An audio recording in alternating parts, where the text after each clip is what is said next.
আসসালামু আলাইকুম, আপনারা শুনছেন সংবাদ শিরোনাম। ইরানে সামরিক বেসামরিক স্থাপনা লক্ষ্য করে যুক্তরাষ্ট্র ইসরায়েলের হামলা অব্যাহত, 4 দিনে প্রায় 800 প্রাণহানি। হরমুজগান প্রদেশে স্কুল শিক্ষার্থীদের শেষ বিদায়ে ঢল। এন্ট্রি ভিসার মেয়াদ 1 মাস বাড়ালো কাতার। যুদ্ধের কারণে এখনই জ্বালানি সংকটের আশঙ্কা নেই, দাবি মন্ত্রীর। পর্যাপ্ত মজুদ আছে বলছে বিবিসি। সড়ক মহাসড়কে কোথাও সমঝোতা, কোথাও বা জোর করে আদায় হচ্ছে চাঁদা। টিম যমুনার জার্নিতে ক্যামেরাবন্দি স্পটগুলো। ঢাকায় এসে মফস্বলের সস্তা সবজির দাম বাড়ছে। শিক্ষার্থী, প্রতিবন্ধী ও সিনিয়র সিটিজেনদের জন্য রেল ও মেট্রোতে ভাড়া কমছে 25%। সংসদের দলীয় প্রতীকের বিষয়টি নিষ্পত্তির পরে স্থানীয় সরকার নির্বাচন। এতক্ষণ শুনছিলেন সংবাদ শিরোনাম, এখন শুনবেন বিস্তারিত। ইরানে অভিযান চালানো ইস্যুতে এবার সুর নরম করল তেল আবিব। ইসরায়েলি প্রধানমন্ত্রী বেনিয়ামিন নেতানিয়াহু জানান, দীর্ঘমেয়াদে ইরানে অভিযান চালানো হবে না। এর আগে সোমবার রাতভর ইরানে হামলার পরিধি কয়েক গুণ বৃদ্ধি করে ইসরায়েল। যুক্তরাষ্ট্র প্রায় 2000 স্থাপনায় হামলা হয়। আবাসিক এলাকার পাশাপাশি গণমাধ্যমের কার্যালয়কে পরিণত করা হয় টার্গেটে। এই নিয়ে ইরানে যৌথ হামলায় 787 জনের প্রাণহানি হয়েছে। যুদ্ধজাহাজ থেকে ছোড়া হচ্ছে একের পর এক মিসাইল। সোমবার রাতে ইরানের বিভিন্ন স্থান টার্গেট করে ক্ষেপণাস্ত্র ছোড়ে যুক্তরাষ্ট্রের নৌবাহিনী। এর পাশাপাশি হামলা চলছে বিমান থেকেও। ফাইটার জেটের পাশাপাশি এসব অভিযানে অংশ নেয় B-1 মতো বোমারও। মূলত ইরানের সামরিক স্থাপনা এবং অবস্থানগুলোকে টার্গেট করা হয়। এতে বেশ কিছু বিমান বিধ্বংসী মিসাইল সাইট ধ্বংস করা হয়। এর পাশাপাশি মিসাইল এবং সমরাস্ত্রবাহী ট্রাককে লক্ষ্যে পরিণত করে ইসরায়েলি বিমান বাহিনী। এছাড়া অভিযানে টার্গেট করা হয় ইরানের গুরুত্বপূর্ণ বিভিন্ন স্থাপনা। এর মধ্যে অন্যতম রাষ্ট্রীয় গণমাধ্যম IRIBর কমপ্লেক্স। এর পাশাপাশি অত্যন্ত গুরুত্বপূর্ণ রাজনৈতিক প্রতিষ্ঠান এক্সপেডিয়েন্সি কাউন্সিলের ভবনেও চলে হামলা। এছাড়াও কারাজ এবং কোম শহরেও ইসরায়েল এবং যুক্তরাষ্ট্রের যৌথ তাণ্ডব চলে। সব মিলিয়ে নতুন করে প্রায় 2000 স্থাপনায় হামলা করা হয়। এ অবস্থায় হঠাৎই ইরান অভিযান ইস্যুতে সুর নরম করছেন ইসরায়েলি প্রধানমন্ত্রী বেনিয়ামিন নেতানিয়াহু। দীর্ঘমেয়াদে ইরানে অভিযান পরিচালনা করা হবে না বলে জানান তিনি। এর পাশাপাশি ইরানের সরকার পরিবর্তনের বিষয়টি দেশটির জনগণের উপর নির্ভর করছে বলেও জানান।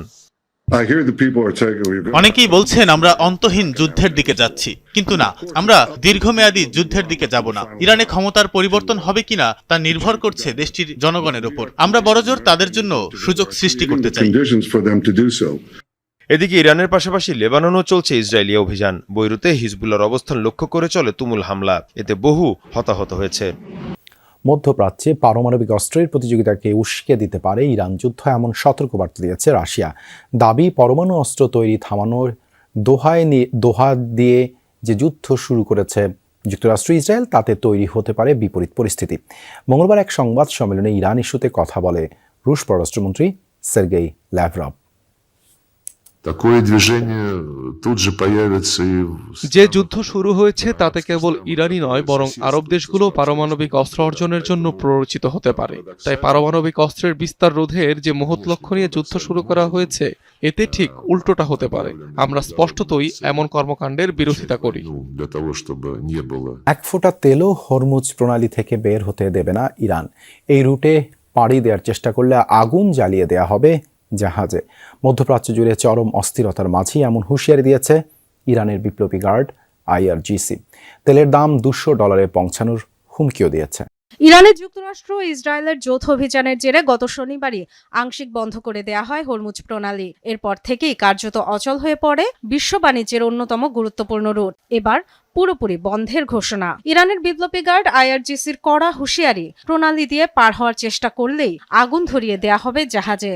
কেবল তাই নয়, হামলার শিকার হবে তেলের পাইপলাইনও। বিশ্ববাজারে তেলের দাম $200 দাঁড়াতে পারে বলেও হুঁশিয়ারি দিয়েছেন IRGC কমান্ডার ইব্রাহিম জাব্বেরি। তেলের দাম নিশ্চিতভাবেই কমপক্ষে $200 পৌঁছানোর অপেক্ষায়। হরমুজ প্রণালী বন্ধ, এটি পাড়ি দেওয়ার চেষ্টা করলেই যে কোনো জাহাজে আগুন ধরিয়ে দেবে আমাদের সেনারা। তেলের পাইপলাইনকেও টার্গেট করা হবে। এ অঞ্চল থেকে তেল রফতানি মেনে নেওয়া হবে না। লাখ লাখ বিলিয়ন ডলারের ঋণগ্রস্ত মার্কিনীরা এখানকার তেলের জন্য তৃষ্ণার্ত, কিন্তু এক ফোঁটা তেলও পাবে না। যুক্তরাষ্ট্র ও ইসরায়েলের হামলার জবাবে মধ্যপ্রাচ্যের বিভিন্ন মার্কিন ঘাঁটিতেই কেবল নয়, প্রতিবেশী উপসাগরীয় দেশগুলোর জ্বালানি স্থাপনা লক্ষ্য করেও হামলা চালাচ্ছে ইরান। কাতারের রাষ্ট্রীয় মালিকানাধীন পেট্রোলিয়াম কোম্পানির 2টি স্থাপনায় হামলার পর তরলীকৃত প্রাকৃতিক গ্যাস উৎপাদন বন্ধ রেখেছে দেশটি। ইরানের হামলার জেরে সবচেয়ে বড় তেল শোধনাগার বন্ধ করে দিয়েছে সৌদি আরবের রাষ্ট্রায়ত্ত তেল কোম্পানি আরামকো। উত্তরাঞ্চল থেকে 40 টাকার নিচে বেগুন আর শশা কি করে ঢাকার বাজারে হয়ে যায় 100 টাকা কেজি? হাটে, বাজারে, আড়তে, সড়কে আর মহাসড়কে চাঁদাবাজির দৌরত্ব কি কমছে আদৌ? সমঝোতায় নেওয়া টাকাকে চাঁদা বলতে না চাইলেও এর প্রভাব কি পণ্যমূল্যে পড়ে না? কতটা পড়ে? সবজির ট্রাকে চড়ে বগুড়া মহাস্থান হাট থেকে পুরো পথ দেখে এসেছেন সহকর্মী আখলাকুস সাফা ও নাহিদ ইসলাম, সঙ্গে ছিলেন গোলাম মোস্তফা রুবেল। বগুড়ার মহাস্থান হাট উত্তরের সবচেয়ে বড় সবজির বাজার। 300 বছরের ঐতিহ্যবাহী হাটে সরাসরি সবজি আর কাঁচা তরকারি নিয়ে আসেন কৃষক। এখানেই ঠিক হয় দর। ধরনভেদে 1 মণ বেগুন বিক্রি হচ্ছে 14 থেকে 1500 টাকা, মানে প্রতি কেজি 35 থেকে 37 টাকা। শশার দামও কেজিতে 35 থেকে 36 টাকা। এগুলো 23 ফেব্রুয়ারি সকাল 7টার দিকের ঘটনা। কত দিয়ে কিনছেন মন? 1300, এখন বেচতেছেন কত? 1600 বিক্রি করলাম। তাহলে কেজি কত করে? 37 টাকা কাটে না। এদিন আলু বিক্রি হচ্ছিল 5 টাকা কেজিতে, আর কাঁচামরিচের কেজি 80 টাকা। 80 পৌঁছাই, আর জায়গায় কিনা আপনার কাছারিতে কিনা আছে আপনার 90 টাকা কেজি।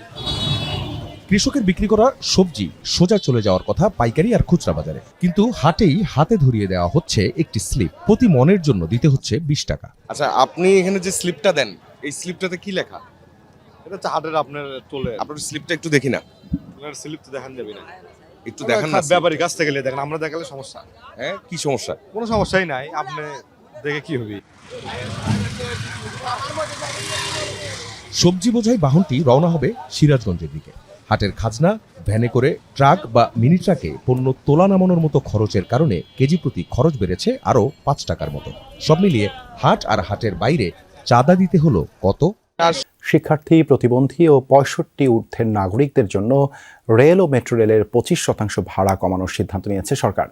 রোজার ঈদে না হলে কোরবানির আগেই এই সিদ্ধান্ত কার্যকরের আশা সড়ক, সেতু ও রেলমন্ত্রী শেখ রবিউল আলমের। প্রধানমন্ত্রী তারেক রহমানের সাথে সাক্ষাৎ শেষে মন্ত্রীরা জানান, নির্বাচনী প্রতিশ্রুতি থাকায় ঈদের আগেই ঢাকা থেকে ফ্যামিলি কার্ড বিতরণ ও দিনাজপুরে খাল খননের উদ্বোধন করবেন প্রধানমন্ত্রী।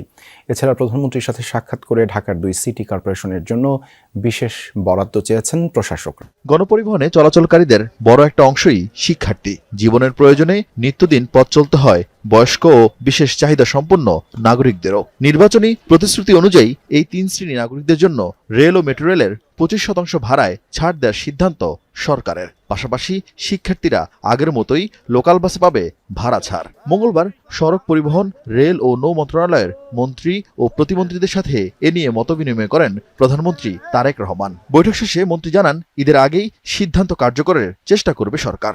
আমরা ঈদের আগেই চেষ্টা করছি, কিন্তু সম্ভব হওয়ার সম্ভাবনা একটু কম, কিন্তু আগামী কুরবানির ঈদের আগে নিশ্চয়ই এটা নিশ্চিত হবে এবং এইটা কার্যকর হবে।